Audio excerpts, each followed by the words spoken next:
Good afternoon, everyone. Thank you all for coming. My name is Nancy Saw, and I'm with the San Diego Housing Commission. With me today is Maria Christopher, Vice President of Special Programs for the Housing Commission. Thank you so much for attending and participating in today's public hearing. We really value your perspective and welcome and encourage your comments. Today's workshop will review the proposed amendment to the Moving to Work Annual Plan Amendment for the fiscal year that runs from July 1, 2024 to June 30th, 2025. There are speaker slips in the back of the room on the countertop at the side. They are white. And so if you want to speak about the Moving to Work Annual Plan Amendment, please complete and submit one of those speaker slips. You can go ahead and submit it over to our Vice President of Communications, Scott Marshall, who is standing beside the speaker slips. After our presentation, he will provide them to us so that you can come up to the podium one person at a time to provide your comments. Members of the public will have 3 minutes each to provide your comments. We're also accepting written comments, and details about how to submit those will be provided later on in the presentation and are also available on our website. You can visit www.sdhc.org and under the About Us menu, select the Plans and Policies menu item. Then you can select MTW Annual Plans to go to the web page with the information about how to submit written comments about this plan. The comments that we receive today and in writing will be taken into consideration as we finalize our plan amendment. The video of today's public hearing is also being streamed live online. The link to watch today's meeting is on the Housing Commission's website at www.sdhc.org on the page that I just mentioned. We'll now begin the Moving to Work Annual Plan Amendment presentation. Our Moving to Work Annual Plan is required because the San Diego Housing Commission has been designated as a Moving to Work agency. Moving to Work, or MTW, provides flexibility for us to create innovative housing assistance programs and services for households with low income in the city of San Diego. Before submitting the annual plan to the U.S. Department of Housing and Urban Development, or HUD, the Housing Commission is required to have our draft plan available for public comment for a minimum of 30 days. The draft annual plan amendment is currently available on our website for members of the public to review and provide comments. We are presenting to you today to provide an overview of the Moving to Work and the draft annual plan amendment, and to provide an opportunity for the community to provide us with feedback to take into consideration as we finalize our plan. Moving to Work is a demonstration program for public housing authorities that provides them the opportunity to design innovative, cost-effective strategies better suited to meet local needs. Moving to Work activities have to meet 3 statutory objectives. They are to reduce costs and federal expenditures, help families become more economically self-sufficient. In the city of San Diego, this is focused on families that are able to work, and also improve housing choices for families with low income. In addition, Moving to Work agencies must assist substantially the same total number of eligible low-income families as we would have served if the Housing Authority had not received our Moving to Work designation. The Housing Commission is one of 39 original Moving to Work, or MTW, agencies out of approximately 3,200 public housing authorities nationwide. Today, 139 agencies have received MTW status either under the original agreement with HUD or through an expansion cohort.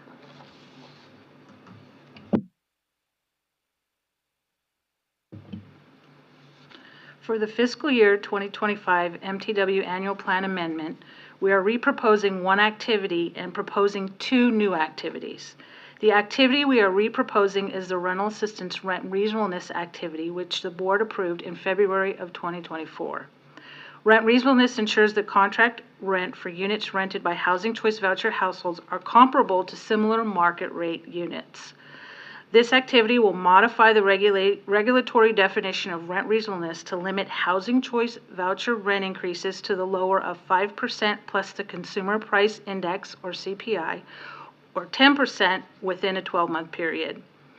By limiting the rent increases to a reasonableness percentage in this manner, the Housing Commission will approve rent increases according to the rent increase trends for similar unassisted units in the rental market industry. This activity is being reviewed by HUD as part of the annual plan submittal. The Housing Commission is reproposing this activity, so rent increases for project-based housing vouchers will be limited to the lowest of 5% plus CPI, 10%, or the payment standard, subject to rent reasonableness. The Housing Commission dedicates many of its project-based housing vouchers for permanent supportive housing. This assists the city's most vulnerable, lowest income, and formerly unhoused households. Therefore, this update will prevent rent premiums and enhance long-term housing stability for these households. Thanks. The Housing Commission is also proposing a new activity, expedited eligibility and leasing exceptions for unhoused populations. The Housing Commission experienced success with waivers implemented for the Coronavirus Aid, Relief, and Economic Security, or CARES Act, for the Emergency Housing Voucher Program to expedite housing placements and maintain housing stability. This activity requests similar waivers to streamline processes for new admissions to the Housing Choice Voucher Program to allow eligibility determinations and approval of housing to be completed in the shortest time possible. These alternative verifications will only be used for vulnerable populations, including those who are experiencing homelessness and unable to provide documentation. The activity requests 4 waivers. The first is to waive the requirement for original documentation for legal identity and Social Security numbers. The activity will allow photocopies of acceptable documentation and alternative verification, including self-certification for households who are unable to provide evidence of their legal identity and/or Social Security number. The Housing Commission will run the Earned Income Verification Report within 120 days of the date the new admission is processed. If the Social Security number is verified, no further verification is required. If it is not verified, the household must provide documentation at that time. The second waiver will allow the Housing Commission to accept a signed self-certification of an applicant's eligible non-citizen status. Required documentation must then be provided and verified within 90 days of the new admission to be eligible for continued assistance. Exceptions to the 90-day timeline may be made on a case-by-case basis if the applicant can provide verification that additional time is needed.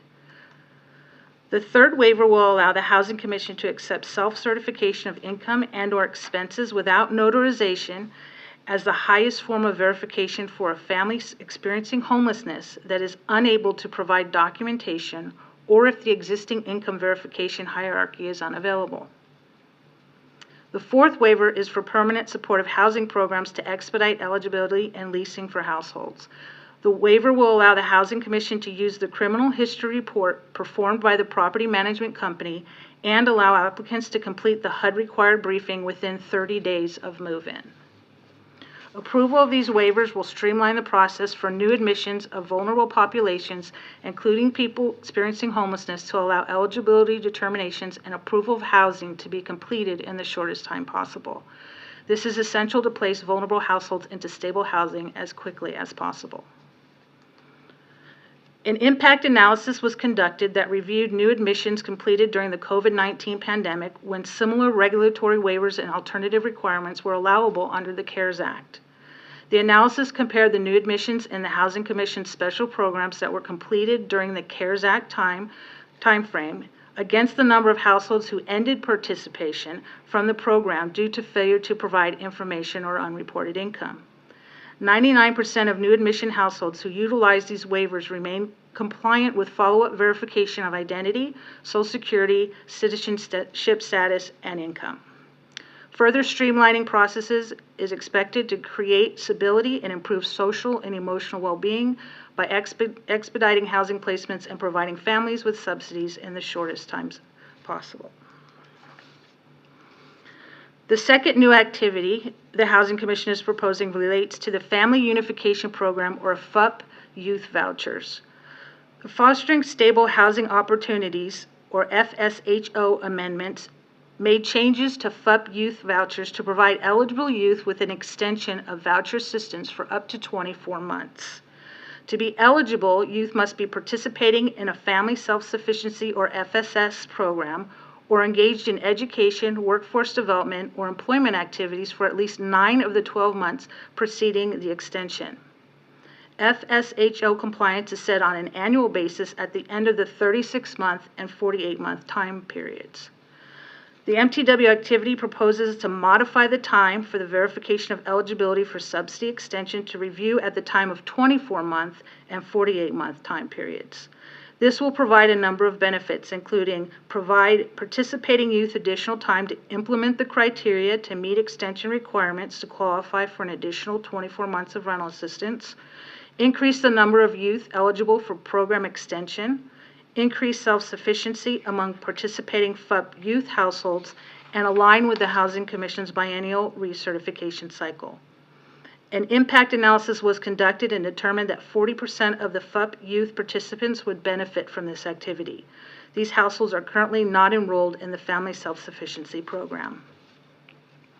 Providing the option to extend their program expiration date at the 24-month mark instead of the 36-month mark may incentivize more participants to initiate the extension criteria, including enrollment in the FSS program earlier. This, in turn, increases their chances of becoming self-sufficient by the end of the FUP program expiration period. Additionally, the earlier participants enroll in the FSS program, the more time they have to work on goals to attain self-sufficiency. This concludes our presentation. We are available for any comments that you may have. Okay, and we received one speaker slip from Angel Marie.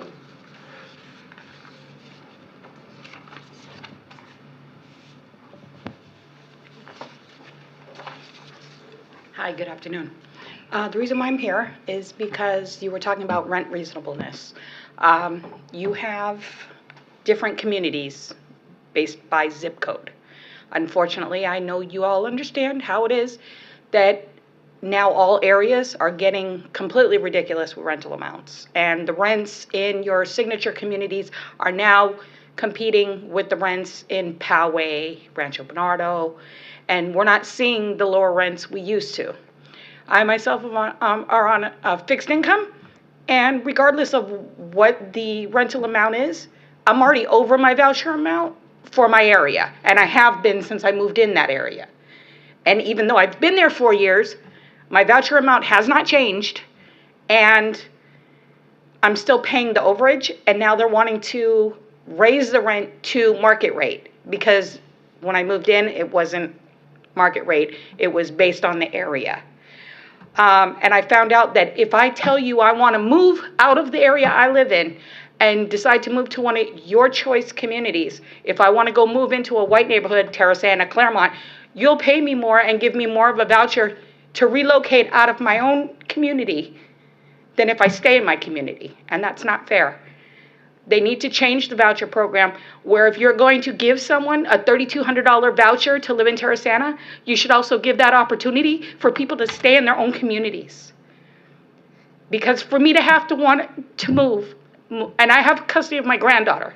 She's been set in this home for 4 years. For me to have to pick up and move just because I can't afford to stay there anymore because they're raising the rent, and I have to go move all the way to Terrasana or Claremont just so you guys cover my rental amount to relocate into another community I don't want to live in. I want to stay in Southeast San Diego. Is not fair, and you're forcing a lot of families to have to make that decision. So I hope you guys take that into consideration with all your planning, is to help people that are on existing vouchers now have to deal with all these changes in the amounts of rent. You cannot find, my voucher is for $17.98 for a 2-bedroom. I implore you to find a 2-bedroom for $17.98, not on one of your properties that has a 6-year waiting list. An actual unit that's available in the community. In my community, I implore you, go to Southeast San Diego. I live on 47th and Logan in the heart of the dip where there's gang shootings every other night. I implore you to come to my neighborhood and try to find an apartment for that price. And then tell how were we supposed to afford it. My income goes up with the COLA amount. So granted, last year, because we got a really good increase, 7%. Okay, this year it's set to be, I think, 3.2%. When your landlord raises your rent 10% and inflation goes up, but my voucher amount doesn't, I don't have an opportunity but to be, unfortunately, steered into a white community so you guys pay more. And I don't think that's right. So hopefully you guys, seriously take that in consideration. And also, maybe recert people sooner if you are able to change people's voucher amounts. Because my landlord is raising our rents to market rate now. She's trying to give me a $700 increase. I know legally she can't.